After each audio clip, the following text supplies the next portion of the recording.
ஓம் சிவய நம எனம சிவ மசிவயன வயநமசி நமச்சிவய. என் அன்பு துலாம் ராசி நண்பர்களுக்கும் தோழிகளுக்கும் பிள்ளைகளுக்கும் பெரியோர்களுக்கும் வணக்கம். இந்த வீடியோல மிக முக்கியமான 4 கிரகங்களை பத்தி பார்க்க போறோம். மொத்தம் 9 கிரகமாச்சு அப்படின்னு நீங்க கேட்கலாம். 9 கிரகமாக இருந்தாலும் நம்ம வாழ்க்கையில இந்த 4 கிரகங்களும் மிக மிக முக்கியமான தாக்கத்தை ஏற்படுத்தக்கூடியது. நம்ம பிறக்கும் போது கிரக அமைப்புகள் எப்படி வேணாலும் இருக்கலாம்.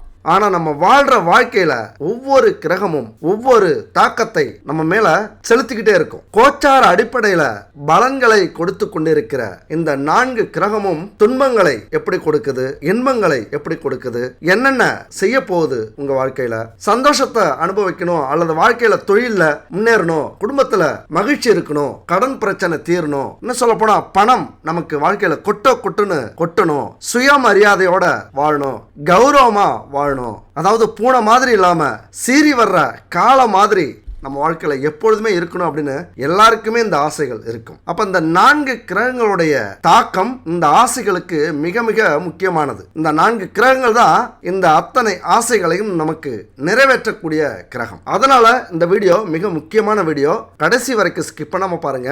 உங்க வாழ்க்கையை புரட்டி போடக்கூடிய வார்த்தைகள் எங்க வேணாலும் இருக்கலாம். அதனால கடைசி வரைக்கும் பாருங்க. அதுக்கு முன்னாடி ஒரு விளம்பரத்தை பத்தி பார்க்கலாம். குட் பேபி இன்னைக்கு எந்த பொருளை எடுத்தாலும் கலப்படம், டூப்ளிகேட்டு, ரசாயனம், தரம் குறைவான பொருட்கள் தான் அதிகமாக நமக்கு கிடைக்குது. நம்ம உடல்நலத்தையும் கெடுத்துக்கிட்டு இருக்கு. அது பூஜை பொருட்கள்லையும் இருக்கு, அங்கேயும் விட்டு வைக்கல. நம்ம வீட்டுக்கு தேவையான பூஜை பொருட்களை தரமா இயற்கையா கலப்படம் இல்லாம வாங்கணும் அப்படின்னு நினைச்சீங்கன்னா இந்த குட் பேபி நம்பருக்கு கால் பண்ணுங்க. 9043688626 தொடர்பு கொண்டீங்க அப்படின்னா இவங்கள்ட்ட புதுமையான பூஜை பொருட்கள், இந்த காலத்துக்கு தேவையான அத்தனை பொருட்களும் இருக்கு. யாருமே இதுவரைக்கும் தயாரிக்காத 9 வகையான பூஜை பொருட்கள் கலந்த பச்சரிசி கோலமாவு கட்டி, கோலமாவு பச்சரிசியால் அரைச்சி பயன்படுத்துவோம். அதை இவங்க கட்டியா ரெடி பண்ணி தராங்க. அதை நீங்க கரைச்சி யூஸ் பண்ணிக்கலாம். அதிலே பவுடர், இது வரைக்கும் பொடியில தான் செஞ்சிருப்போம், பார்த்திருப்போம். ஆனா இவங்க பச்சரிசியில பவுடர் செய்றாங்க. பூச்சி எறும்புகளுடைய அந்த புண்ணியங்கள் நமக்கு கிடைக்கக்கூடிய அற்புதம் இந்த கோலமாவு கட்டிலையும் பவுடர்லையும் கிடைக்குது. சுத்தமான பச்சை கற்பூரம், சுத்தமான பசுமாட்டு நெய், செக்கில் அரைச்ச 5 எண்ணெய்கள் கலந்த பஞ்சதீப எண்ணெய், தீப எண்ணெய், அது மாதிரி நம்ம உணவுக்கு பயன்படுத்துற நல்லெண்ணெய், தேங்காய் எண்ணெய், கல்லெண்ணெய், இதெல்லாம் செக்கில் ஆட்டின எண்ணெய்களா இவங்கள்ட்ட இருக்கு. பசுமாட்டுல இருந்து எடுக்கப்பட்ட நெய், தயிர், பால், கோமியம், சாணம், இந்த 5 பொருட்களை வச்சு செய்யப்பட்ட பஞ்சகாவிய விளக்கு, பஞ்சகாவிய சாம்பிராணி, பஞ்சகாவிய அகர்பத்திகள், இதெல்லாம் இவங்கள்ட்ட கிடைக்குது. அது மட்டும் இல்ல, இயற்கையான தானியங்களை வச்சு செய்யற லட்டு, இட்லி பொடி, கருவேப்பிலை, இந்த மாதிரியான உணவுப் பொருட்களும் கிடைக்குது.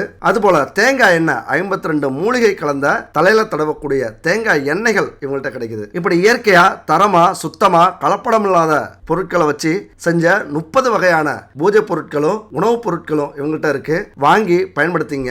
கண்டிப்பா உங்களுக்கு இந்த தகவல் பயனுள்ளதா இருக்கும். வாங்கி தரத்தை அனுபவிங்க, ஆரோக்கியத்தை மெயின்டைன் பண்ணுங்க. சரி, நம்ம எப்பொழுதுமே சனி பெயர்ச்சி, ராகு கேது பெயர்ச்சி, குரு பெயர்ச்சி, இந்த பெயர்ச்சிகள்லாம் வரும்போது ரொம்ப பயப்படுறோம். ஏன் பயப்படுறோம் அப்படின்னா, நல்லது செய்யலனாலும் பரவாயில்ல, கஷ்டங்களையும் துன்பங்களையும் துரோகங்களையும் செஞ்சு விட்டு போகாம இருந்தா சரி அப்படின்னு பயப்படுறோம். ஆனா நம்ம ஒண்ணு புரிஞ்சுக்கணும். இந்த பயிற்சிகள் எல்லாமே கோள்களுடைய சாரத்தை அடிப்படையாக கொண்டு பயணிக்கக்கூடியது. அதாவது சந்திரன் ஒரு நாள் கணக்குல பயணிக்கும், சூரியன், செவ்வாய், புதன், சுக்கிரன் இதெல்லாமே 1 மாத கணக்குல பயணிக்கும். இந்த கிரகங்கள் நம்ம வாழ்க்கையில பெரிய மாற்றத்தை ஏற்படுத்தாது. ஏன்னா 1 மாசம் தான், அதனால டக்குன்னு கடந்துரும். அதே நேரத்துல பெரிய மாற்றங்களை நம்ம வாழ்க்கையிலையும் மனசுலையும் தாக்கத்தை ஏற்படுத்தக்கூடிய இந்த 4 கிரகங்கள் எதுனா சனி, ராகு, கேது, குரு, இந்த 4 கிரகங்களும் வருட கணக்கா நம்ம ராசியில இருக்கும். அடுத்த ராசியில இருந்தா கூட அதனுடைய தாக்கமும் நமக்கு பிரதிபலிக்கும். அதனாலதான் நம்ம எல்லாருமே இந்த பயிற்சிகளை பார்த்து பயப்படுறோம். ஆனா நம்ம ஏன் பயப்படணும்? பயப்பட வேண்டிய அவசியமே இல்லை.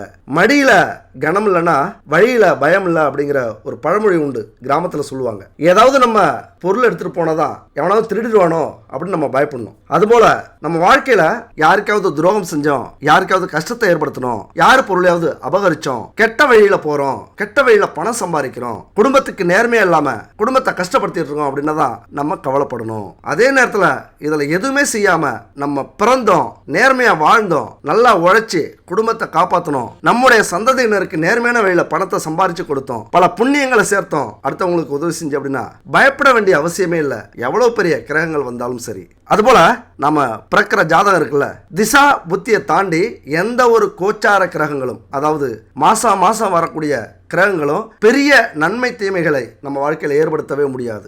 இதுதான் விதி. ஆனாலும் இந்த அடிக்கடி மாறக்கூடிய கிரகங்கள் இருக்குல்ல, அந்த கிரகங்கள்ல நமக்கு ஏதாவது கஷ்டங்களை ஏற்படுத்தினா அதை நம்மளால சரி பண்ண முடியும். அதாவது அந்த விதியையே நம்முடைய மதியால மாற்றிக்கொள்ள முடியும் அப்படிங்கிறது தான் விதி. நம்ம பிறக்கும் போது நம்ம தலையில ஸ்ட்ராங்கா எழுதி வச்சிருந்தாலும் நம்ம வாழ்ற வாழ்க்கையில நம்முடைய புத்தியையும் சிந்தனையையும் உடல் உழைப்பையும் பயன்படுத்தி எப்படி வாழ்க்கை நடத்துறோம் அதை பொறுத்து நம்முடைய விதி மாறக்கூடியதாக இருக்கலாம். அது நம்ம கையில இருக்கு. விதி இறைவன் கையில இருந்தாலும் அதை வெற்றி கொள்ளக்கூடிய மதி நம்ம கையில இருக்கு, நம்ம உடம்புல இருக்கு. அதனால கிரக மாற்றங்களுக்கு ஏற்ப நம்முடைய செயல்பாடுகளை மாத்திக்கிட்டோம் அப்படின்னா பெரிய துன்பங்களிலிருந்து, பெரிய கஷ்டங்களிலிருந்து, பெரிய பிரச்சனைகளிலிருந்து நம்ம தப்பிச்சுக்கலாம். பெரிய யோக பலன்களையும் அதிர்ஷ்டங்களையும் பெற்றிடலாம். எந்த பயிற்சி நடந்தாலும் பயம் இல்லாம தைரியமா எப்பொழுதுமே நீங்க இருங்க. குலதெய்வத்தை வழிபடுங்க. எப்பொழுதுமே வீட்லயும் சரி 3 மாதங்களுக்கு ஒரு முறை குலதெய்வ கோயிலுக்கு போங்க. வருஷத்துக்கு ஒரு முறை பூஜை பண்ணுங்க. குலதெய்வத்தை கையில பிடிச்சிங்க. அதுபோல உங்களால என்ன செய்ய முடியுமோ அடுத்தவர்களுக்கு உதவி, உங்களது வருவாய்க்கேற்ற, உங்கள்கிட்ட இருக்கிற பொருளுக்கேற்ற தான தர்மங்களை செஞ்சு இல்லாதவர்களுக்கு கொடுத்து, ஏழைகளுக்கு கொடுத்து, முடியாதவர்களுக்கு உதவி செஞ்சு புண்ணியங்களை சேருங்க. அடுத்தவங்களுக்கு துன்பம், துரோகம், புறம் பேசுறது இது எல்லாமே உங்க வாழ்க்கையில எப்பொழுதுமே வச்சுக்காதீங்க. அடுத்தவங்களுடைய பொருள், சொத்து, துணை, அதாவது கணவனையோ மனைவியையோ பறிக்கிறது கிரகங்களை பொறுத்த வரைக்கும் இது பெரிய பாவ செயல். அது மட்டும் இல்ல, புறம் பேசுவது அதை விட பெரும் பாவ செயல். புறம் பேசுவது அப்படின்னா ஒருத்தரை பத்தி தப்பா பரப்புறது, ஒருத்தவங்களை பத்தி புரளி சொல்லி அவங்களையும் அவங்களுடைய குடும்பத்தையும் கெடுக்கிறது, பெரும் பிரச்சனை உருவாகி பிரிவை ஏற்படுத்துறது. இது மிகப்பெரிய பாவ செயல் அப்படின்னு கர்மா சொல்லுது. எப்படி கர்மா சொல்லுது அப்படின்னா, ஒரு குட்டி கதை சொல்றேன் இதுக்காக. ஒரு ஊர்ல ஒரு ராஜா இருந்தாராம். அவர் ஒரு போர்ல வெற்றி பெற்று ஊர்ல தானம் செய்யறார் மக்களுக்கு. அப்ப சமைச்சுக்கிட்டு இருக்கும் போது ஒரு பருந்து அந்த நேரத்துல ஒரு பாம்பை கவ்விக்கிட்டு இறைக்காக மேல பறக்குது. அந்த பாம்பிலிருந்து ஒரு துளி விஷம் அந்த உணவுல விழுந்துருது சாம்பார்ல. அப்ப உணவுல விழுந்து அதை சாப்பிட்ட மக்களுக்கு உடல்நிலை சரியில்லாம ஒரு 100 பேர் கிட்டத்தட்ட செத்துறாங்க.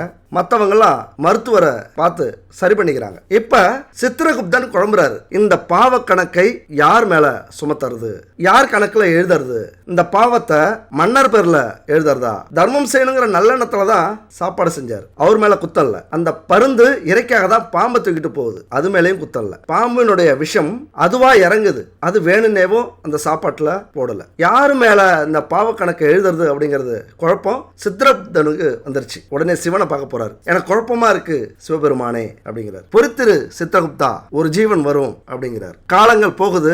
அந்த மன்னருடைய வீதி முனையில ஒரு அம்மா பூ வித்துக்கிட்டு இருக்கு. அப்ப நிறைய பேர் அந்த அம்மாவை பார்த்து மன்னருடைய தர்மம் செய்யற இடம் எங்க இருக்கு அப்படின்னு கேக்குறாங்க. அதுக்கு அந்த அம்மா சொல்லுது, அப்பா சாப்பாடு வேற எங்கேயாவது போய் சாப்பிடுங்க, அங்க போய் சாப்பிடாதீங்க. வரவங்க எல்லாம் மன்னர் விஷம் வச்சு கொள்றாராம். இப்போ கூட 100 பேர் இறந்துருக்காங்க, மக்கள் செத்துட்டாங்க விஷம் வச்சு, அதனால வேற எங்கேயாவது போய் சாப்பிடுங்கப்பா அப்படிங்கிறாரு. இதை கேட்டு பயந்து அவங்களும் போயிடுறாங்க. இப்படியே காலங்கள் ஓடுது. அப்ப சித்திரகுப்தனை சிவன் கூப்பிடுறாரு. சித்திரகுப்தா, நீ கேட்டியே, இப்ப எழுதிக்க யார் கணக்குல இந்த பாவத்தை எழுதுறது அப்படின்னு. அப்ப இந்த பாவ கணக்கை யார் கணக்குல எழுதினாரு இந்த வீடியோட கடைசியா நம்ம பார்க்கலாம். இப்ப இந்த 4 கிரகங்களுடைய அமர்வு பலன்களை பத்தியும் பார்வை பலன்களை பத்தியும் நம்ம தெரிஞ்சுக்க போறோம். அதன்படி நம்ம புரிஞ்சுக்கிட்டு நம்ம வாழ்க்கையை நடத்தும் போது கஷ்டங்களிலிருந்து மீண்டு கொள்ளலாம்.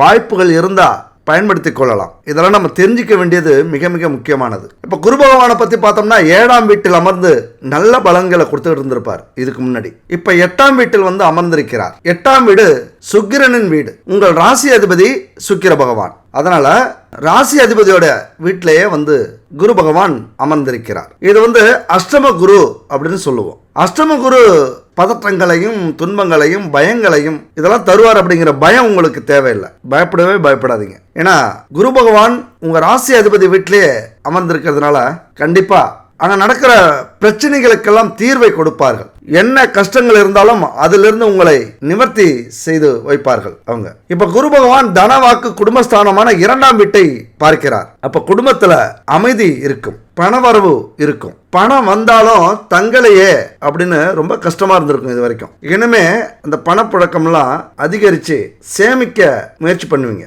அதுபோல வீட்டிற்கு தேவையான அத்தியாவசிய பொருட்கள்லாம் வாங்கக்கூடிய அமைப்பு உருவாகும். பல சிந்தனைகளால தூக்கம் இல்லாம தவிச்சிருப்பீங்க இதுக்கு முன்னாடி. இனிமே ஒரு நிம்மதி பிறக்கும் மனசுல, ஏதோ ஒரு இனம் புரியாத நம்பிக்கை, ஒரு சந்தோஷம், அது ஆட்டோமேட்டிக்கா இந்த கிரகங்களின் தாக்கத்தால நடக்க ஆரம்பிச்சிடும். குரு இருக்கிற இடம் அதிக பலன் தரல அப்படின்னாலும் சுக்கிர பகவான் அதை பலனாக மாற்றி கொடுப்பார், நல்ல பலனா மாற்றி கொடுப்பார் உங்கள் வீட்டு அதிபதி. இனிமே நல்ல தூக்கம் வரும், சுகஸ்தானத்தை பார்க்கிறாரு. அதனால உடல் சோர்வு, வீண் அலைச்சல், டென்ஷன், குழப்பம், ஏதாவது நோய் இருந்தா அது சரியாயிடும். இப்ப 2ஆம் வீடுங்கிறது அம்மா ஸ்தானம். அம்மாவிட்ட இருந்த மனஸ்தாபங்கள்லாம் நீங்கும், அம்மா மூலியமா வருமானம் வரும், அம்மா மூலியமா சொத்து வரும். இது மாதிரி பலன்களை கொடுக்கக்கூடிய அமைப்பு. அரசியல்வாதிகள் பரபரப்பா இருப்பீங்க.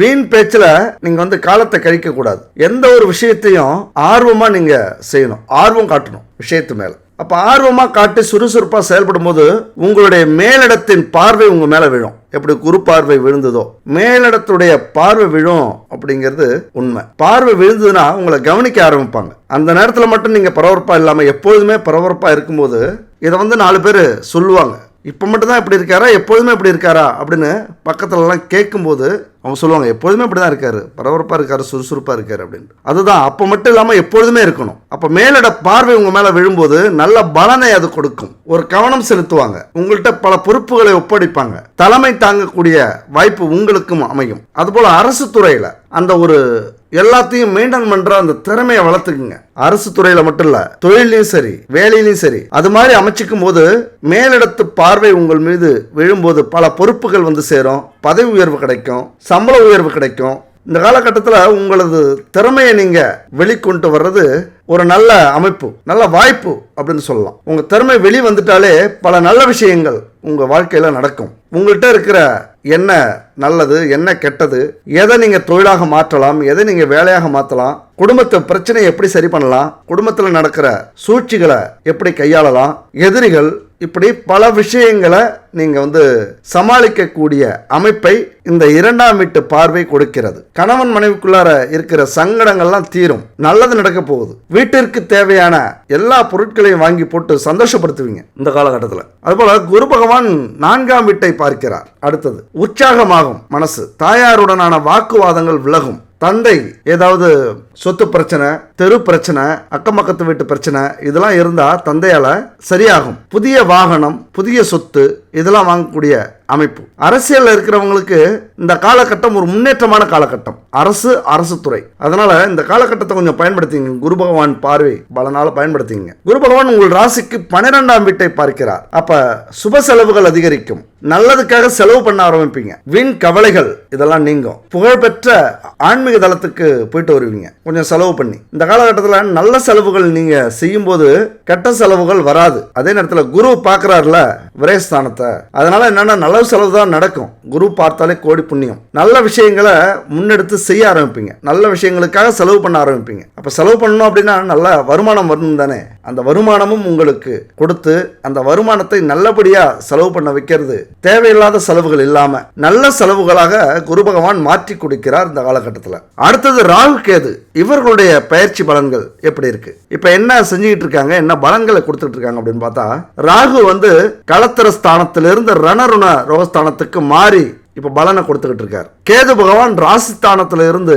அயனசயன போகஸ்தானத்துக்கு மாறி இருக்கிறார். இதுவரைக்கும் பல வேலைகளை இழுத்து அடிச்சுக்கிட்டு இருந்திருப்பார், முடிக்க முடியாத சூழ்நிலை ஏற்பட்டிருக்கும், பல செயல்கள் பாதியில் நின்றிருக்கும், வேலைகள் எது ஆரம்பிச்சிருந்தாலும் இழுபறியோட ஆரம்பிச்சு இழுபறியோட முடிக்க முடியாம நீண்டுகிட்டே இருந்திருக்கும். இந்த 10ஆம் வீட்டு ராகு பகவானால இதெல்லாம் நடந்திருக்கும். இப்ப 9ஆம் இடத்துக்கு வந்ததால இது நல்ல மாற்றம் அப்படின்னு தான் சொல்லணும். எந்த விஷயங்கள் தடைப்பட்டு இருந்தாலும் இந்த காலகட்டத்தில் முயற்சி பண்ணீங்க அப்படின்னா சக்சஸா முடியும். பல விஷயங்கள், பல நல்ல வேலைகள் நல்ல விதமா முடியக்கூடிய வாய்ப்புகள் உண்டு, முயற்சி பண்ணி பாருங்க. அதுபோல வாழ்க்கையில நல்ல மாற்றங்கள் ஏற்படுத்தும், நினைச்சு பார்க்க முடியாத மாற்றங்கள், திடீர்னு அந்த மாற்றங்கள் உருவாகும். குடும்பத்தில் இருக்கிற பிரச்சனைகள் எல்லாம் விலகிறத நீங்க பார்ப்பீங்க. அதை விளக்கறதுக்கு முயற்சி பண்ணீங்க அப்படின்னா விலகிடும். முன்னாடிலாம் எவ்வளவோ ட்ரை பண்ணி பார்த்துருப்பீங்க, இந்த பிரச்சனையை சரி பண்ணணும், அந்த பிரச்சனையை சரி பண்ணணும் அப்படின்ட்டு சொல்லத்தான் முடியுமே தவிர அது சரி ஆயிருக்காது. இப்ப அந்த பிரச்சனைகள்லாம் நீங்க நினைச்சாலே சரியாகக்கூடிய அமைப்பு. குடும்பத்தில் அமைதி திரும்பும், புரிஞ்சுப்பாங்க எதனால பிரச்சனை, எது முக்கியம், யார் முக்கியம், நம்ம குடும்பத்தை வந்து வெளியில இருந்து எப்படி பார்க்கறாங்க. ஊரு ரெண்டு பட்டா கூத்தாடிக்க கொண்டாட்டம்னு சொல்லுவாங்க. அப்படின்னா என்ன, ஒரு திருவிழா நடக்குது அப்படின்னா, ஒரு ஊர்ல பிரச்சனை நடக்குது, ரெண்டா பிரிஞ்சிருச்சு அப்படின்னா அங்க ரெண்டு செட்டு வைப்பாங்க. கரகாட்டம், ஆடல் பாடல் எல்லாமே ரெண்டு ரெண்டா நடக்கும். அப்ப இது யாருக்கு பலன்? நல்ல பலன். அந்த ஆடல் பாடல் கரகாட்டம் இவங்களுக்கு நல்ல பயனை கொடுக்கும். அது போல உங்க குடும்பத்துல பிரச்சனைனா உங்க சொந்தக்காரங்களுக்கு சந்தோஷமா இருக்கும், தெருக்காரங்களுக்கு சந்தோஷமா இருக்கும். நீங்க எப்படாப்பா விழுவீங்க அப்படின்னு நினைச்சுக்கிட்டு இருந்தவங்களுக்கு சந்தோஷமா இருக்கும். அதனால அவங்களுக்கு ஒரு புண்ணியமும் கிடைக்க போறதில்ல. எங்கேயாவது கரகாட்ட குழுக்கு இல்ல செட்டு குழுக்கு, ரேடியோ செட்டு குழுக்கு இப்படி திருவிழா காலங்கள் நடக்கிற அவங்களுக்காவது பணம் வருமானம் வரும். ஆனா இங்க ஒரு புண்ணியமும் இருக்காது. ஆனா சந்தோஷம் அவங்களுக்குலாம் காசே தேவையில்ல. நீங்க பிரிஞ்சு வாழ்ந்தா அந்த சந்தோஷமே அவங்கள வாழ வச்சிரும். அதுலயே அவங்க பொழுத கழிச்சிருவாங்க. உங்களை பத்தி பேசி பேசி அக்கம் பக்கத்துல பேசி பேசிய இந்த வாய்ப்பை தான் எதிர்பார்த்துட்டு இருக்காங்க. இப்ப அதுக்கெல்லாம் இடம் கொடுக்காம இந்த ராகு பகவான் குடும்பத்துல இருக்கிற பிரச்சனைய சரி செய்வார். அப்படி ரொம்ப அதிக பிரச்சனையா இருந்ததுன்னா ஏதோ குலதெய்வ குறைபாடு அப்படின்னு நினைச்சுக்கங்க. குலதெய்வ கோயிலுக்கு போயிட்டு வாங்க. 3 மாசத்துக்கு ஒரு முறை போயிட்டு வாங்க. வருஷத்துக்கு ஒரு முறை ஏதாவது பூஜை பண்ணுங்க. ஏதாவது வேண்டுதல் இருக்கா அதெல்லாம் செஞ்சு முடியுங்க. குலதெய்வத்தினுடைய அருள் நமக்கு ரொம்ப முக்கியம். நம்ம குடும்பத்தில் நடக்கிற எல்லா பிரச்சனைக்குமான முதல் காரணம் அதுவாக தான் இருக்கும். குடும்பத்தில் ஒரு பிரச்சனை அப்படின்னா பல காரணங்கள் இருக்கலாம். அதுல முதல் காரணமா குலதெய்வ குறைபாடுடைய காரணமா இருக்கலாம். குலதெய்வ குறைபாடு, குலதெய்வ தோஷம், அதை நீங்க சரி பண்ணீங்கன்னா குடும்பத்தில் இருக்கிற பிரச்சனைகள் சரியாக ஆரம்பிக்கிறத கண்கூடா பார்ப்பீங்க. நிம்மதி, அமைதி, சந்தோஷம் இதெல்லாம் குடும்பத்தில் வரும். குடும்பத்தில் வந்தாலே அதுக்கப்புறம் வேலை நல்லா நடக்கும், தொழில் நல்லா நடக்கும், நீங்க ஆசைப்பட்ட வருமானம் கிடைக்கும். இதெல்லாமே அடுத்த விஷயம். முதல்ல நம்ம குடும்பத்தில் சந்தோஷத்தை கொண்டு வர்றதா மிக முக்கியம். அது அந்த ராகு பகவான் கொடுப்பார். நீங்க முயற்சி பண்ணீங்கன்னா அதை கொடுத்துடலாம், கொண்டு வந்துடலாம். அதுபோல அலைச்சல் கொஞ்சம் அதிகரிக்கும். ஆனா அந்த அலைச்சல் கூட ஆதாயமா இருக்கும். ஆரோக்கியத்துல அக்கறை செலுத்துங்க. அனாவசிய செலவுகளை கொஞ்சம் நிறுத்திக்கிங்க. செலவு நிறைய வரும், செலவுக்கு பஞ்சம் இல்லை. ஆனா எது தேவை எது தேவையில்லை அப்படின்னு கணிச்சு இந்த காலகட்டத்தில் செலவு பண்றது கொஞ்சம் நல்லது. அதுபோல பலவீனங்களை மறைச்சிக்குங்க. உங்களது பலவீனத்தை ரசிக்கக்கூடிய நபர்கள் நிறைய இருக்காங்க உங்களை சுத்தி. துலாம் ராசி நண்பர்களையும் தோழிகளையும் சுத்தி நிறைய பேர் இருப்பாங்க. அதனால பலவீனங்களை மறைச்சிக்கிட்டு எப்பொழுதுமே ஒரு தைரியத்தோட இருக்கிறது மாதிரி, தெளிவா இருக்கிறது மாதிரி, யாராலையும் நம்மளை ஏமாற்ற முடியாது அப்படிங்கிறது மாதிரி சொல்லாம செயல்ல காட்டணும். அப்ப பல விஷயங்கள் உங்களுக்கு பாசிட்டிவா நடக்கும். வேலை செய்யற இடத்துல, தொழில் செய்யற இடத்துல அந்த ஒரு ஆக்டிவிட்டி உங்களுக்கு பெரிய பலனை கொடுக்கும். ஒரு முக்கியமான வேலையை உங்ககிட்ட ஒப்படைக்கலாமா அப்படின்னு யோசிச்சுக்கிட்டே இருப்பாங்க. மேலிடத்துல இருந்து ஒரு வேலையில, தொழில, அரசு துறையில எதுல இருந்தாலும் சரி எதிர்பார்த்துக்கிட்டே இருப்பாங்க. நீங்க கொஞ்சம் பலவீனமா தெரிஞ்சீங்க அல்லது உங்க பலவீனம் தெரிஞ்சது அப்படின்னா உங்கள்கிட்ட அந்த வேலையை கொடுக்க மாட்டாங்க. அந்த வேலையால உங்களுக்கு பெரிய பலன் கிடைக்கக்கூடிய வாய்ப்பு இருக்கும். ஆனா அந்த வேலையை நீங்க வாங்க முடியாது. பலவீனத்தை காட்டாம சுறுசுறுப்பை காட்டிக்கிட்டீங்க அப்படின்னா அந்த வேலை உங்களுக்கு கிடைக்கும். அதுல உங்க திறமை நிரூபிக்கப்படும். அதுக்கப்புறம் பொறுப்புகள் நிறைய வரும். எல்லாரை விட ஒருபடி மேல நிற்பீங்க வேலையில. அப்ப அது எல்லாத்துக்குமே உங்களுக்கு பயனா இருக்கும். பலவீனங்களை மறைக்க பாருங்க. அதுபோல பிடிவாத குணங்கள் கொஞ்சம் இந்த காலகட்டத்தில் அதிகரிக்கும். எந்த பிடிவாதம் தேவை? நான் கண்டிப்பா முடிப்பேன் அப்படிங்கிற பிடிவாதம் தேவை. ஆனா இதை நான் செய்ய மாட்டேன், இதை செஞ்சா எனக்கு செட் ஆகாது, இல்லை நான் கண்டிப்பா இந்த இடத்துக்கு போயா தீருவேன், இல்லை நான் தான் செய்வேன், இந்த மாதிரியான பிடிவாதங்கள் நான் செஞ்சாதான் சரியா இருக்கும், இல்லை நீ போ, ஏன் நீ செய்ய வேண்டியதானே, இந்த மாதிரியான எல்லா விஷயத்திலையும் பொருத்திக்கிங்க. உங்க காலகட்டத்தில் பிடிவாதம்னா எது? உங்கள் செயல்பாடுகள்ல, வேலையிலேயோ, தொழிலையோ, குடும்பத்திலேயோ, நண்பர்கள்ட்டையோ, வெளிநாட்டிலேயோ, எந்த துறையாக இருந்தாலும் இந்த பிடிவாத போக்கை பொருத்தி பார்த்துக்குங்க. அதை கொஞ்சம் குறைச்சிக்கிட்டீங்க அப்படின்னா கொஞ்சம் முன்னேற்றம் அதிகரிக்கும். தீய பழக்கங்களிலிருந்து இந்த காலகட்டத்தில் விலகி இருக்கணும் நீங்க. ஏன்னா ராகு பகவான் நர்ம செய்வாரு. ஒரு தீய பழக்கத்தால நன்மைகள் அதிகமா கிடைக்கிறது மாதிரி ஆக்குவார். தீய பழக்கத்தால சட்டத்துக்கு புறம்பா செயல்படும் போது பணம் வருமானம் நிறைய கிடைக்கும். மது சாப்பிடும்போது சந்தோஷங்கள் நிறைய கிடைக்கும். அதை திரும்ப செய்ய வைப்பாங்க. அதுபோல அடுத்த பாலினத்தவரிடம் சுகம், இதுக்கு ஆசைப்பட்டீங்கன்னா அதிகமா கிடைக்க வைப்பார். அதனால அடுத்தது நிறைய கொடுத்து பிரச்சனைகளை பின்னாடியே வர வைப்பாங்க. அதனால தீய பழக்கங்கள் எதுவாக இருந்தாலும் சரி கொஞ்சம் விலகி இருங்க. இன்னும் நம்ம வாழ்க்கை முக்கியம். பட்ட கஷ்டங்கள் போதும். இனிமேலாவது இந்த கிரக அமைப்பை வச்சுக்கிட்டு ஒருபடி முன்னேறுவோம், வாழ்க்கையில டெவலப் ஆகும், நம்மளும் பெரிய ஆளா ஆகி பார்க்கணும் அப்படின்னு ஒரு முடிவு பண்ணுங்க. ஒரு தெளிவு அடையுங்க. எத்தனை நாளைக்கு தான் நம்ம சோர்ந்து போயிருக்கிறது? எத்தனை நாளைக்கு தான் பூனை மாதிரி முடங்கி கிடக்கிறது? சீறி வரும் காளையாக நீங்க மாறக்கூடிய காலகட்டம். அப்ப என்ன பண்ணும்? தீய பழக்க வழக்கங்களிலிருந்து விலகி இருங்க. இதெல்லாம் உங்களுக்கு அறிவுரை இல்லை, ஒரு வேண்டுகோள். இப்படி இருந்தீங்கன்னா நல்லா இருக்கும். நண்பர்கள் யார், நல்லவர்கள் யார், கெட்டவர்கள் யார், எதிரிகள் யார், துரோகிகள் யார் அப்படிங்கறது நீங்க கண்டுபிடிக்கக்கூடிய காலகட்டம் இது. யார் அப்படின்னு நீங்க கண்டுபிடிச்சிட்டாலே உங்க வளர்ச்சி ஒருபடி மேல கிளம்ப ஆரம்பிச்சிடும். எல்லாரையும் ஒரே மாதிரி நம்புனீங்க அப்படின்னா கண்டிப்பா தடுமாற்றம் அதிகரிக்கும். யாரா இருந்தாலும் சரி, நண்பர்களோ உறவினர்களோ நல்லவர்களோ கெட்டவர்களோ எதிரிகளோ துரோகிகளோ உங்க வாழ்க்கையில நீங்க நல்லா இருக்கணும் அப்படின்னு நினைப்பாங்க. ஆனா அவங்கள விட நல்லா இருக்கணும்னு நினைக்க மாட்டாங்க. அவங்கள விட உயர்ந்து நிக்கணும்னு நினைக்க மாட்டாங்க. அவங்கள விட பெரிய இடத்துல இருக்கணும், புகழ் அடையணும், செல்வங்களை சேர்க்கணும் அப்படின்னு நினைக்கவே மாட்டாங்க யாரோ. அதனால யார் எப்படின்னு தெரிஞ்சுக்கிட்டீங்க அப்படின்னா அவங்கள்ட்ட முக்கியமான ரகசியங்களை சொல்லாம இருக்கிறது நல்லது. அப்படின்னா என்ன, நீங்க எது செஞ்சாலும் சொல்லக்கூடாது. அவங்களுக்கும் உங்களுக்குமான தொடர்பு எப்படி இருக்கணும் அப்படின்னா, நல்லா இருக்கீங்களா, நல்லா இருக்கேன், சாப்பிட்டீங்களா, சாப்பிட்டேன், உடம்பு எப்படி இருக்கு, நல்லா இருக்கு, அந்த கல்யாணம் வேலைலாம் எப்படி போயிட்டு இருக்கு, வேலைக்கு போயிட்டு இருந்தீங்களே வேலைலாம் நல்லா இருக்கா, இதோட அப்படியே நிறுத்திக்கங்க. இதுக்கு மேல இல்லை, நான் இந்த வேலைக்கு போக போறேன், நான் இந்த பிளான் பண்ணி வச்சிருக்கேன், நான் இந்த சீக்கிரட்டை வச்சிருக்கேன் தொழிலில் அல்லது வேலையில், நான் இந்த கல்யாணத்தை செய்ய போறேன், இந்த இடத்துல பொண்ணு எடுக்க போறேன், நான் இந்த இடத்த வாங்க போறேன், இந்த விஷயங்கள்லாம் சொன்னீங்க அப்படின்னா கண்டிப்பா அதில் தடைகள் ஏற்படும். இந்த அனுபவம் உங்களுக்கு இருந்திருக்கலாம், இல்லைன்னாலும் புரிஞ்சுக்கிங்க. இது ஏன் அப்படின்னா நான் சொன்ன விஷயம்தான். முன்னாடி சொன்னல, நல்லா இருக்கணும்னு நினைப்பாங்க, ஆனா அவங்கள விட ஒருபடி மேல நல்லா இருக்கணும்னு நினைக்க மாட்டாங்க. அதனால எல்லாத்தையும் நம்ம மனசுக்குள்ளாரே வச்சுப்போம். Secret of mind. எந்த அளவுக்கு நம்ம ரகசியத்தை காத்திருக்கோமோ அந்த அளவுக்கு நம்முடைய வெற்றி உறுதி செய்யப்படும். இந்த பிரபஞ்சம் கொடுக்கறத யாராலையும் தடுக்க முடியாது. அதே நேரத்தில் நீங்க ஒருத்தவங்கள்ட்ட சொல்லும் போது அவங்களுடைய கெட்ட நேரம் அது நல்ல நேரம் இல்ல. உங்களை கெடுக்கணும்னு முடிவு பண்ணிட்டாங்கன்னா அது அவங்களுக்கு நல்ல நேரம் இல்ல, அவங்களுடைய கெட்ட நேரம். உங்களுக்கு கெடுதலை செய்ய வச்சு உங்க ரகசியங்களை தெரிஞ்சுக்கிட்டு அதுல பிரச்சனையை வர வச்சு தடையை ஏற்படுத்தி அவங்க கெட்டதை தேடிக்கிட்டு அவங்க அப்புறம் கர்ம வினையை அனுபவிப்பாங்க. அது அடுத்த விஷயம். ஆனா நம்முடைய காரியங்கள் தடைபடுதில்ல. கெட்டவன் எப்படியாவது கெட்டு போறான், அது நம்மளாலதான் கெடணுமா, அது நம்ம விஷயத்தை கெடுத்துதான் அவன் கெடணுமா? அதனாலதான் எந்த ஒரு முக்கியமான முடிவுகளையும் ரகசியங்களையும் யாரிடமும் நமக்கு கெடுதலே செய்யாத இரண்டே ஜீவன்கள் தான், நம்மளை பெத்தவங்க, நம்முடைய துணை, கணவனோ மனைவியோ. இந்த இரண்டு பேரை தவிர நீங்க யாருகிட்ட சொன்னாலும் அது உங்களுக்கு பிரச்சனை தான். இது உண்மையா பொய்யா கமெண்ட்ஸ்ல சொல்லுங்க. அதுக்கப்புறம் கடன் பிரச்சனையை குறித்து கவலை உங்களுக்கு இருந்துகிட்டே இருக்கும், அச்சம் இருக்கும். எப்ப இந்த கடனை கேட்க வருவாங்களோ அப்படிங்கிற ஒரு பயம் இருந்துகிட்டே இருக்கும். அதுக்கெல்லாம் பயப்படாதீங்க. இதுக்கு மேல கடன் வாங்க மாட்டேன் அப்படின்னு முடிவு பண்ணி எழுதி வச்சுட்டு அந்த கடனை சிறுக சிறுக அடைக்க முயற்சி பண்ணுங்க. சிறுதுளி பெருவெள்ளம். சின்ன கடன் அடைச்சிங்கன்னா பெரிய கடன் அடைஞ்சு முடியும்.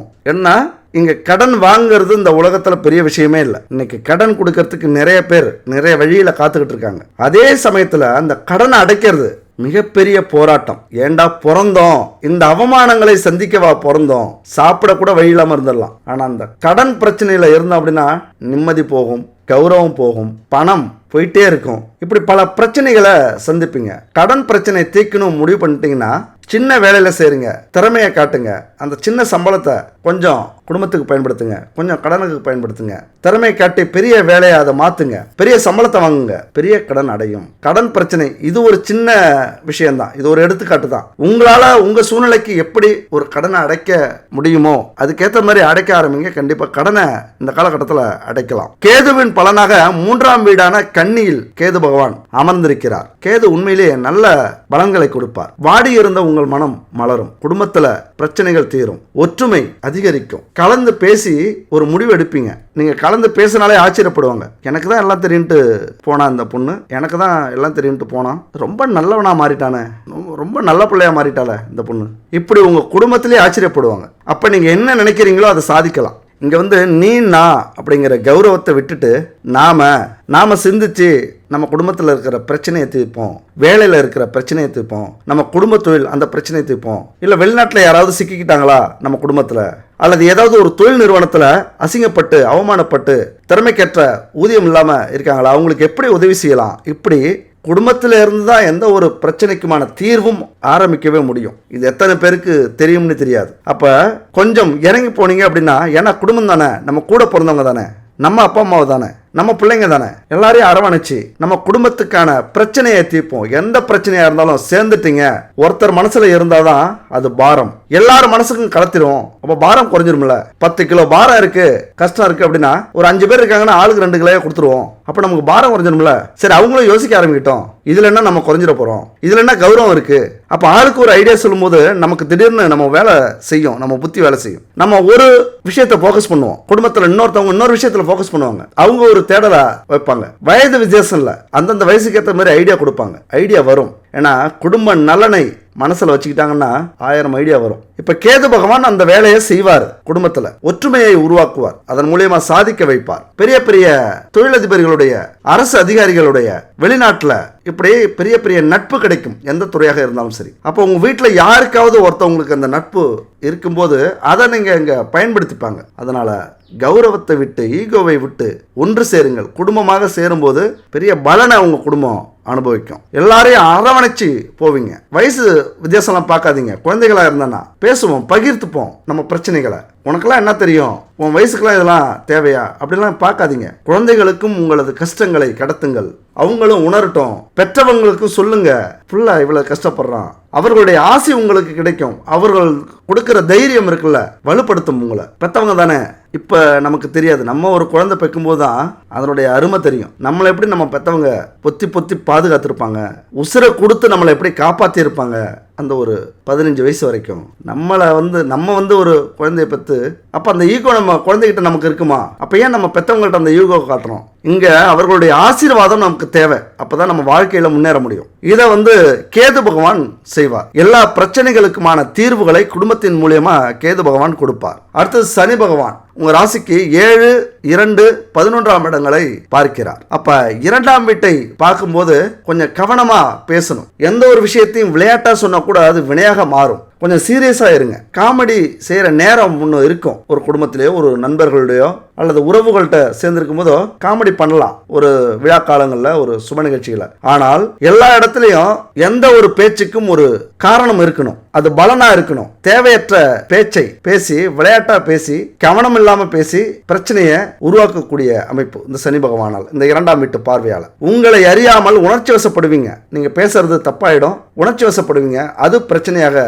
கொண்டு போய்விடும். நீண்ட நாள் நட்பு கெடும். ஒரு நொடியில இழந்து விடுவீர்கள். அப்ப பண விஷயத்துல அது மாதிரி ஜாமீன் கொடுக்க வேண்டாம், யாருக்கும் கடன் வாங்கி கொடுக்க வேண்டாம். இதுக்கு முன்னாடி கடந்த 3 ஆண்டுகளாக அர்த்தாசிரம சனியாக சனி பகவான் 4ஆம் இடத்துல இருந்தார். பல கஷ்டங்களை கொடுத்திருப்பார். இப்ப அந்த விஷயத்தெல்லாம் இனிமே நல்லதை செய்ய போகிறார். பூர்வீக சொத்து பிரச்சனை நீங்கும். சொந்த ஊரை விட்டு போயிருப்பீங்க, கெத்தா ஊருக்குள்ளார வருவீங்க. தேவையில்லாத சமயத்துல எதிர்மறை எண்ணங்கள் இருந்துகிட்டே இருக்கும். இதை செய்ய முடியுமா, அதை செய்ய முடியுமாங்கிற பயம் இருக்கும். அந்த பயமெல்லாம் நீங்கும். நீங்க கண்டிப்பா செய்ய வேண்டியது யோகா, தியானம், ஆலய வழிபாடு. இந்த குடும்பத்துல வீட்டுல எப்பொழுதுமே பூஜை அறையில ஒரு 10 நிமிஷம் இருங்க. காலையிலயும் முடிஞ்சா மாலையிலயும். ரொம்ப ரொம்ப முக்கியமான விஷயம். ஏன்னா கொஞ்சம் நம்ம பரபரப்பான வாழ்க்கையில நமக்கு ஒரு அமைதி, சிந்தனை, தெளிவு வேணும். அந்த தெளிவு கிடைக்கிற ஒரே இடம் அந்த பூஜை அறை தான், கோவில் தான். அதனால கண்டிப்பா முடியும் போதெல்லாம் கோவிலுக்கு போங்க. சனி பகவான் உங்கள் ராசிக்கு 7ஆம் வீட்டை பார்க்கிறார். வேலை நிமித்தமா பிரிஞ்சு வாழக்கூடிய அமைப்பு உண்டு. யாரு? கணவனும் மனைவியும். மிக கஷ்டமான காலகட்டத்தை எதிர்நோக்கி இருப்பீங்க.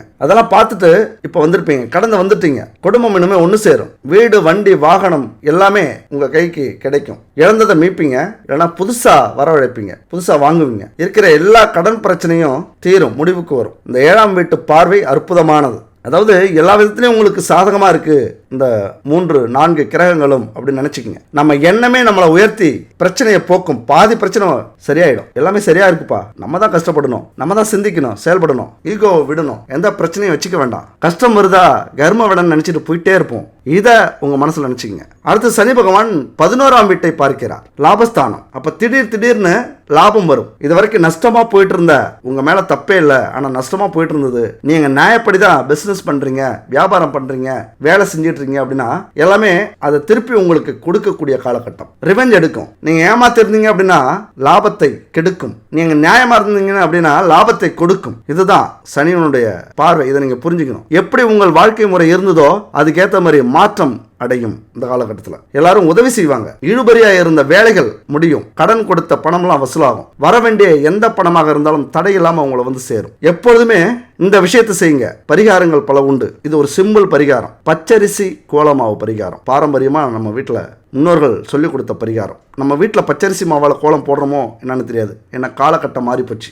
ஆனாலும் எத்தனை காலங்கள் ஆனாலும் இந்த பரிகாரத்துக்கான பலன் மாறாது. நம்ம மாறிடலாம், பலன் மாறாது. ஏன்னா 1000 பேருக்கு அன்னதானம் செய்யறதும் ஒண்ணுதான். பச்சரிசி மாவால வீட்லயும் வீட்டு வாசல்லையும் அலுவலகத்திலையும் கோலம் போடுறது ஒண்ணுதான். அன்னதானம் செய்ய முடியல, அந்த புண்ணியத்தை நம்மளால ஏற்படுத்திக்க முடியல அப்படின்னா இந்த பச்சரிசி மாவால கோலம் போடுங்க, வாசல்ல கோலம் போடுங்க, அலுவலகத்துக்கு வாசல்ல கோலம் போடுங்க, அலுவலகத்துக்கு முன்னாடி.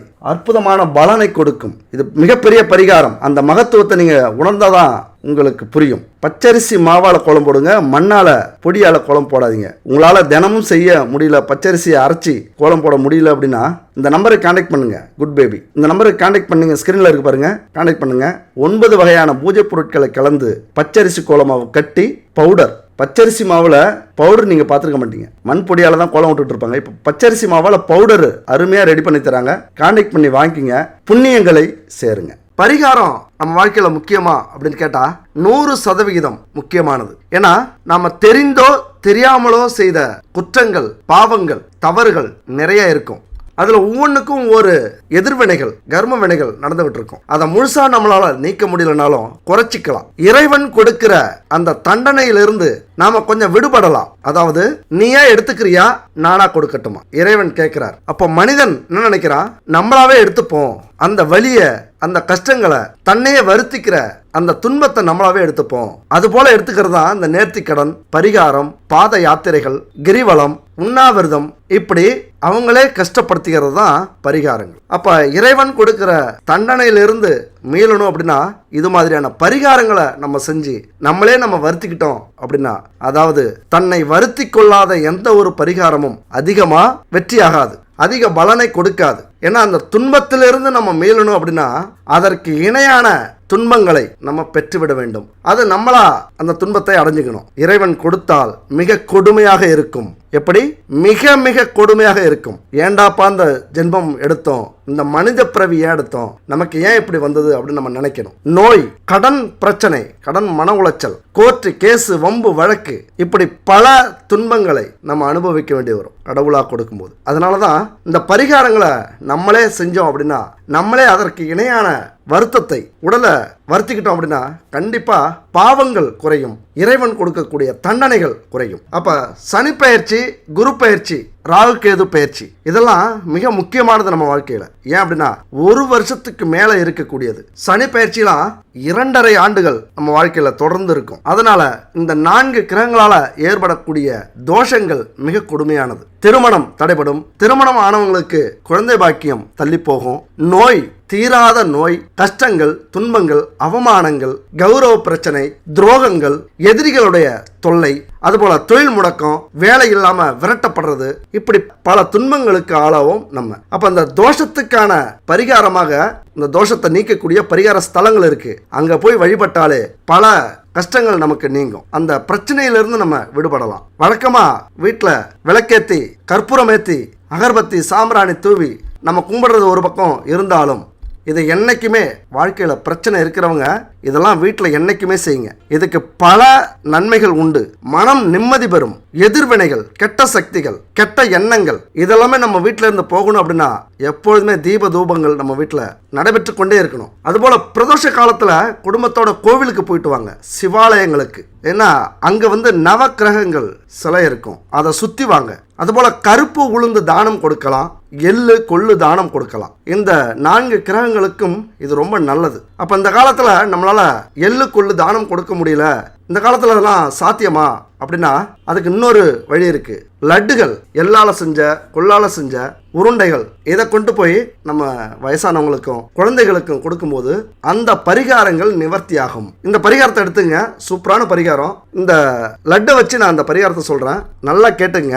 எவ்வளவு பிரச்சனை இருந்தாலும் அதை தீர்க்கக்கூடிய வலிமை இந்த பரிகாரத்துக்கு உண்டு. அதாவது குரு, சனி, ராகு, கேது இந்த பரிகார ஸ்தலங்களுக்கு போகணும். நீங்க காரைக்கால் மாவட்டம் திருநள்ளாறு சனி பரிகார தலம், இதுக்கு ஒரு நாள் போங்க. அதுபோல தஞ்சாவூர் மாவட்டத்தில் இருக்கிற தென்குடி திட்டை குரு ஸ்தலம், இதுக்கு ஒரு நாள் போங்க. அதுபோல கும்பகோணம் மயிலாடுதுறையில் இருக்கிற திருநாகேஸ்வரம் ராகு கேது கோவில், இதுக்கு ஒரு நாள் போங்க. ஸ்ரீ காளகஸ்தி ஆந்திர மாநிலத்தில் இருக்கிற ராகு கேது ஸ்தலம், இதுக்கு ஒரு நாள் போங்க. போகும்போது என்ன பண்றீங்க, சனி கோவிலுக்கு போறீங்க அப்படின்னா 108 எள்ளு உருண்டை, குரு கோவிலுக்கு போகும்போது 108 மஞ்சள் பூந்தி உருண்டை, அதுபோல ராகு கேது கோவிலுக்கு போறீங்க அப்படின்னா 108 கருப்பு உளுந்து உருண்டை, 108 கொள்ளு உருண்டை, இதை ரெண்டும் எடுத்துட்டு போங்க. எந்த கோவிலுக்கு வேணாலும் போகலாம். ஏன்னா ராகு கேது 2 பிரபலமான கோவில். திருநாகேஸ்வரத்தில் இருக்கிற கோவிலும் சரி, ஸ்ரீ காளகஸ்தி ஆந்திர மாநிலத்தில் இருக்கிற அந்த கோவிலுக்கும் சரி, ஏதாவது ஒரு கோவிலுக்கு போகலாம். இந்த 3 கோவில்லையும் இந்த உருண்டையை, எள்ளுருண்டை, பூந்தி உருண்டை, கருப்பு உளுந்து உருண்டை, கொள்ளுருண்டை, இந்த 4 உருண்டைகளையும் செஞ்சுட்டு போய் கோவிலில் இருக்கிற வயசானவங்களுக்கு, ஏழைகளுக்கு, குழந்தைகளுக்கு கொடுங்க. உங்களால செய்ய முடியல அப்படின்னா இந்த நம்பருக்கு கான்டாக்ட் பண்ணுங்க. முன்னாடியே சொன்னோம், 90 43 68 86 26 இந்த நம்பருக்கு கான்டாக்ட் பண்ணி உங்களுக்கு எந்த உருண்டை வேணும்னாலும் சரி, பூந்தி உருண்டை, எள்ளு உருண்டை, நவதானியங்களுடைய உருண்டை இவங்க செஞ்சு தராங்க. எத்தனை ஆர்டர் கொடுத்தாலும் சரி இவங்கள்ட்ட ஆர்டர் கொடுங்க. தரமானதா, சுத்தமானதா, கலப்படம் இல்லாம இயற்கையான தானியங்களை வச்சு இவங்க செஞ்சு தராங்க. அது மட்டும் இல்ல, பூஜை பொருட்களும் இவங்கள்ட்ட இருக்கு, கேட்டு வாங்கிக்கிங்க. இதை எடுத்துட்டு போய் அங்க உள்ளவங்கள்ட்ட கொடுத்து அங்க இருக்கிற குரு பகவான், சனி பகவான், ராகு கேதுக்களை மனசார வேண்டிக்கிட்டு வாங்க. இந்த லட்டு தானம் அப்படிங்கிறது உங்க வாழ்க்கையில மிகப்பெரிய மாற்றத்தை ஏற்படுத்தக்கூடியது. ஒரு டைம் செஞ்சு பாருங்க. இந்த 4 கோவில்களுக்கும் 108 உருண்டைகள் நான் சொன்ன மாதிரி எடுத்துட்டு போய் செஞ்சு பாருங்க. எம்பெருமான் சிவபெருமான் எழுந்தருளி இருக்கிற தலங்கள் இது எல்லாமே. இங்க போய் வழிபட்டோம்னா சகல தோஷங்களும் விலகும் அப்படிங்கிறது ஐதீகம். எந்த தோஷத்தால ஏற்படக்கூடிய பாதிப்புகளும் நீங்கும், இறையருள் கைகூடும், இன்னல்கள் நீங்கும். அதனால இந்த பரிகாரத்தை நம்பிக்கையோட செய்யுங்க. அடுத்தது நம்ம அந்த கதைக்கு வருவோம். முன்னாடி சொன்னோம்ல, இந்த பாவத்தை யார் கணக்குல எழுதுறதுன்னு சித்திரகுப்தன் கேட்டாரு. அதுக்கு சிவன் பொறுத்திருக்க சொன்னாரு. உடனே இப்ப கூப்பிடுறாரு, சித்திரகுப்தா யார் கணக்குல இந்த பாவ கணக்கு எழுதுறது அப்படின்னு கேட்டீங்களா, 100 பேர் இறந்த பாவ கணக்க இப்ப அந்த பூக்காரி பேர்ல எழுதிக்கோ அப்படிங்கிறார். உடனே சித்திரகுப்தன் ஷாக் ஆகுறார். ஏன் அவங்க பேர்ல எழுதணும், அவங்களுக்கு தான் கணக்கு சரியா இருக்கே, அவங்க எதுவும் பாவங்கள் செய்யாம இருக்காங்களே. இல்ல, இப்ப செஞ்சிட்டாங்க. புறம் பேசி விட்டார்கள், பழி சுமத்தி விட்டார்கள். அந்த மன்னன் தான் விஷம் வச்சு மக்களை கொன்னாரு அப்படிங்கிற பழியை சுமத்திட்டாங்க. அதனால 4 பேர் அந்த மன்னன் கொடுக்கிற தானத்தை சாப்பிடாம போயிட்டாங்க. அந்த தானங்களால மன்னருக்கு கிடைக்கக்கூடிய புண்ணியங்கள் கிடைக்காம போயிடுச்சு. அதனால இந்த பூக்காரி மேல இந்த பாவ கணக்கை எழுதிவிடு அப்படிங்கிறாரு சித்திரகுப்தர். அதனாலதான் நம்ம வாழ்க்கையில எப்பொழுதுமே யாரை பத்தியும் கவலைப்படக்கூடாது, மற்றவங்களுக்கு பயந்தும் வாழக்கூடாது. யாரு எப்படி வேணாலும் வாழட்டும், அவர்களுக்கு விதிக்கப்பட்ட விதி அது, கர்மா பார்த்துக்கும். மற்றவங்களுக்கு நம்மளால செய்ய வேண்டியது என்ன தெரியுமா, உதவி மட்டும்தான். வாழ்ற வாழ்க்கையில நாம அடுத்தவர்களுக்கு உதவி செய்யறோம் அப்படின்னா பிரபஞ்சம் தானே நமக்கு அடுத்தவங்களை உதவி செய்ய வைக்கும். அதனால சந்தர்ப்பம் கிடைக்கும் போதெல்லாம் உதவிகளை செய்யுங்க, தானங்களை செய்யுங்க. எந்த ஒரு பலனையும் எதிர்பார்க்காம செய்யுங்க. அதுவே உயர்ந்த செயல். இது மாதிரி செய்யும் போது நம்ம வாழ்க்கையில ஒரு மன நிறைவும் மகிழ்ச்சியும் உண்டாகும் பாருங்க. அதுக்கு இணை ஈடு எதுவுமே இல்லை. அதை விட்டுட்டு எதுக்கு அடுத்தவங்களை கவனிக்கணும்? யார் எப்படி இருந்தா நமக்கு என்ன, கர்மா பார்த்துக்கும். எவ்வளதோ குற்றம் செய்தவன் நல்லா இருப்பான், அவன் நல்லா இருக்கிறானே, அவனுக்கு கர்ம கடன் எழுதப்பட்டு விட்டாச்சு, கண்டிப்பா அதை அனுபவிப்பான். நமது கடந்த காலம் நிகழ்காலத்தை தீர்மானிக்கிறது, நிகழ்காலம் எதிர்காலத்தை தீர்மானிக்கிறது. எவருக்கும் தம்முடைய விருப்பம் போல வாழ இறைவன் அனுமதி கொடுத்திருக்கிறார். வாழ்ற வரைக்கும் அடுத்தவர்களுக்கு உதவியாக இருப்போம் அப்படின்னு மட்டும் நம்ம தீர்மானிக்கிறது முக்கியம்.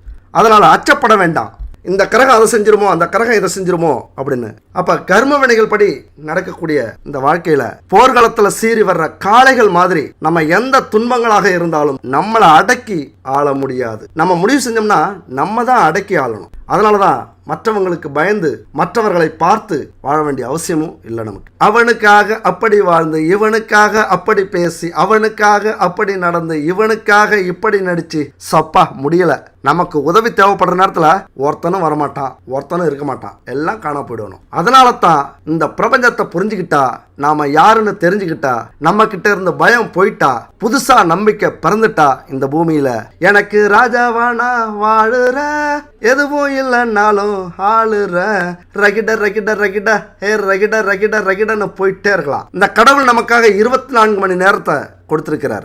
ஆன்மீகம், நேர்மை, உழைப்பு, உதவி, இந்த 4ஐயும் வச்சுக்கிட்டு நம்ம திறமையை காட்டி எந்த அளவுக்கு உயர முடியுமோ அந்த அளவுக்கு உயருங்கள்.